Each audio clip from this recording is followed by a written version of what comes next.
नमस्कार, मैं हूं दिबांजलि मोइत्रा। कोविड-19 को रोकने के लिए अभी तक पूरी दुनिया के वैज्ञानिक दिन रात मेहनत कर रहे हैं, लेकिन उन्होंने अभी तक सफलता नहीं पाई। और अगर ताजा अपडेट की बात करें तो पूरी दुनिया में कोविड-19 से मरने वालों का आंकड़ा घटने के बजाय बढ़ता ही जा रहा है। ताजे आंकड़ों पर गौर करें तो अभी तक लगभग 1,65,000 से ज्यादा लोगों की मौत हो चुकी है। वहीं संक्रमित लोगों की संख्या 24 लाख से ज्यादा हो गई। वहीं भारत में यह आंकड़ा दिन रात बढ़ ही रहा है। वैसे भारत में अंतिम संस्कार को लेकर भी परेशानी खड़ी हो गई और अंतिम संस्कार हर पंथ के लोग अपने अपने हिसाब से करते हैं, लेकिन कोविड-19 में सरकार ने एक एडवाइजरी जारी की, लेकिन कुछ धर्म और संप्रदाय के लोग इसे नहीं मान रहे। ऐसे में अब धार्मिक गुरु आगे आकर जनता से अपील कर रहे हैं और कह रहे हैं कि लोग सरकार की बात माने। पहले हम ये बताते हैं कि आखिर क्यों दारुल उलूम फिरंगी महली को फतवा देने की जरूरत पड़ी। दरअसल केजीएमसी में 64 साल के एक शख्स की कोविड-19 से मौत हो गई। इसी दौरान जब लोग शव को दफनाने के लिए पहुंचे तो लोगों ने विरोध कर दिया और दफनाने से इनकार कर दिया। इसी बात से दुखी एक शख्स ने दारुल उलूम फिरंगी महली से फतवा मांगा था। इसी बात को लेकर मौलाना राशिद फिरंगी महली ने कहा कि मरने वाले शख्स को नहलाने से पहले पॉलिथीन में पैक कर नहलाया जाएगा।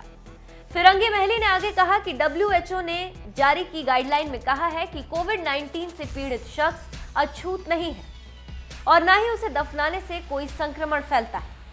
आप मौलाना राशिद फिरंगी महली की पूरी बात सुनिए। बिस्मिल्लाहिर्रहमानिर्रहीम।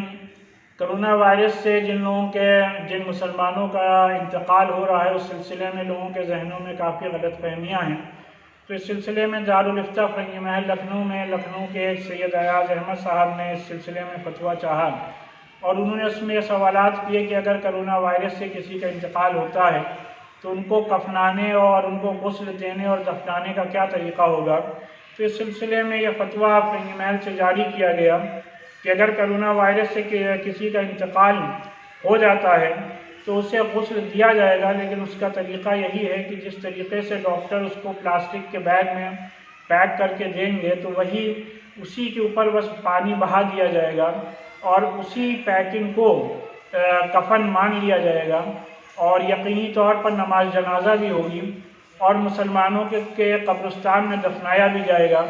और जिन लोगों के जहनों में यह गलतफहमी है कि इससे कोई मर्ज फैलेगा तो उनको इस गलतफहमी को दूर करना चाहिए, क्योंकि WHO की गाइडलाइन इस सिलसिले में बहुत क्लियर है कि एक बार जब इंसान मर जाता है, दफना दिया जाता है, तब फिर कोई भी वायरस या बीमारी दूसरों को नहीं लग सकती। यहाँ पर हम एक बार फिर WHO के अंतिम संस्कार के नियम को बताते हैं।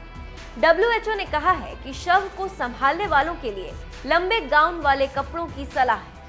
WHO की गाइडलाइन कहती है कि मुर्दा घरों, शमशान घाट और कब्रिस्तान के अंदर काम करने वाले लोगों के हाथ और बॉडी पूरी तरह से ढके होने चाहिए, फिर आप सही तरीके से दफना सकते हैं। इसी को देखते हुए मुस्लिम धर्मगुरु ने लोगों को आगाह किया। अब आशा की जा सकती है कि लोग इस बात पर अमल करेंगे और मरने वाले शख्स के साथ सही बर्ताव करेंगे। हम एक बार फिर जागरूकतावश मौलाना राशिद फिरंगी महली की बात को फिर से सुनाते हैं। बिस्मिल्लाहिर्रहमानिर्रहीम। कोरोना वायरस से जिन मुसलमानों का इंतकाल हो रहा है, उस सिलसिले में लोगों के जहनों में काफ़ी गलतफहमियाँ हैं। तो इस सिलसिले में दारुल इफ्ता फिरंगी महल लखनऊ के एक सैयद अयाज अहमद साहब ने इस सिलसिले में फतवा चाहा और उन्होंने उसमें ये सवालात किए कि अगर कोरोना वायरस से किसी का इंतकाल होता है तो उनको कफनाने और उनको गुस्ल देने और दफनाने का क्या तरीक़ा होगा। तो इस सिलसिले में यह फतवा फिरंगी महल से जारी किया गया कि अगर कोरोना वायरस से किसी का इंतकाल हो जाता है तो उसे गुस्ल दिया जाएगा, लेकिन उसका तरीक़ा यही है कि जिस तरीके से डॉक्टर उसको प्लास्टिक के बैग में पैक करके देंगे तो वही उसी के ऊपर बस पानी बहा दिया जाएगा और उसी पैकिंग को कफन मान लिया जाएगा और यकीनी तौर पर नमाज जनाजा भी होगी और मुसलमानों के कब्रिस्तान में दफनाया भी जाएगा।